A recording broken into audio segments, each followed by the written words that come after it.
Ito po ang daan papunta sa Ding. Nakapalit ka ba kay Sunny, Tay? Oo. Nakapalit ka ba ni Sunny? Ano Yan. pangalan niyo doon? Sherin. Baka naman private. Hindi.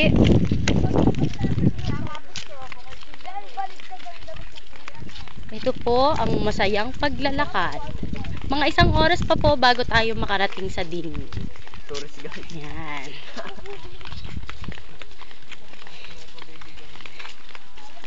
Masaya. Kasama si Kate at saka si Mark eh. Ha? Kasama si Kate at saka si Mark. Oo. Hindi lang pinakasin. Oo. Sayang. Ano. Pag malaki-laki na si Mac. Hindi naman kasama si Mark.